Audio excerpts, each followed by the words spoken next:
Hello, my name is Tom, and welcome to the first official episode of This Thing I Did, where I ran for a while about my favourite things in pop culture and delayed for a moment that creeping feeling of crushing inadequacy. On that note, today I'll be talking about Grosse Pointe Blank. Released in 1997 to middling success, the film has gone on to be a cult classic because of its outstanding ensemble cast of robust character actors and a soundtrack that may be up there as one of my all-time favourites. On a personal note, I was first introduced to this film by my high school girlfriend. It was the first time I'd ever been to a girl's house on my own, and this film was still the best thing to happen to me the entire day.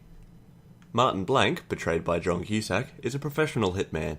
After a job he's hired for goes wrong, he is instructed to make amends by travelling to his hometown of Grosse Pointe, Michigan, and taking a contract against a witness who's decided to testify against the faceless employer. Martin's oddly endearing receptionist Marcella badgers him into attending his 10-year high school reunion, which happens to be on the same weekend. You're kidding, what a crazy random happenstance. In accepting the contract, he snakes the job from a rival hitman, who promptly informs a government agency that Martin is intending on committing a murder. It becomes obvious that the film is a work of fiction at this point, as the US government responds quickly to a threat of violence from a white man.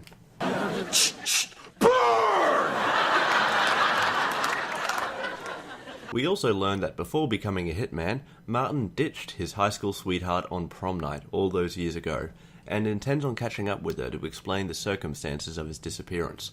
It turns out she's a presenter of the local radio station, which serves as the soundtrack to the film. We're reminded once again that the movie is fictional, as her commercial radio station proceeds to play nothing but excellent music.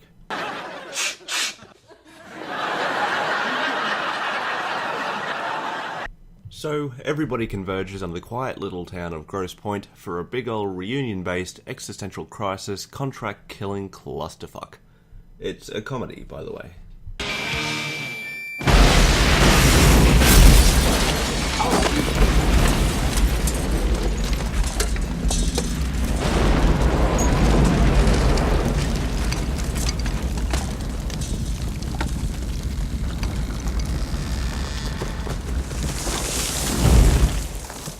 Cool. What'd you do that for? It's not me. You alright? No, I'm not alright. Take it easy. I'm hurt, I'm pissed, gotta find a new job. I've mentioned the soundtrack twice now, and for good reason. Compiled by none other than punk rock legend Joe Strummer, it features tracks from The Clash, The Specials, Motorhead, Faith No More, Bowie and Queen, The Pixies, The Pogues, Echo and the Bunnymen, and Susie and the Banshees, just to name a few. Seriously, this soundtrack could not hit more buttons for me if it tried. The next really endearing quality of this film is the ensemble cast. If I thought anyone would be interested in a 40-minute breakdown of every character's quirks and motivations, so help me God I would do it. But as your attention span is as short as my love for this film is great, here's just a few choice roles. Cusack obviously fills his role well, as he makes an arguably psychopathic murderer likable. I mean, they'll all have husbands and wives and children and houses and dogs, and, you know, they'll have made themselves a part of something, and they can talk about what they do, and what am I going to say? I killed the president of Paraguay with a fork. How have you been?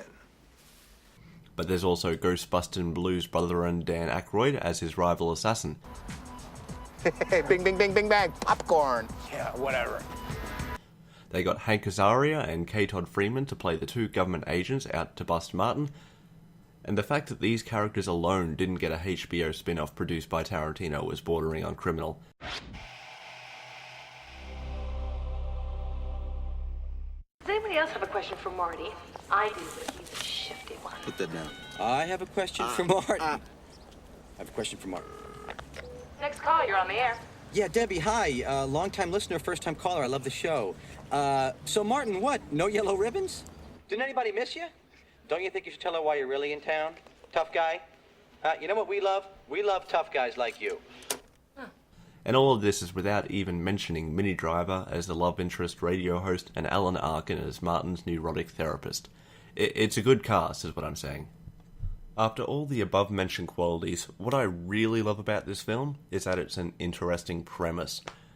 I really had a toss-up between ruining this film with over-analysis and another personal John Cusack favourite, High Fidelity.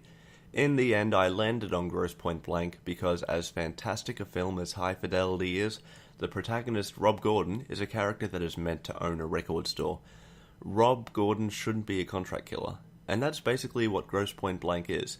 If you look at the film as a sum of its parts, it really has no business existing, let alone working as well as it does.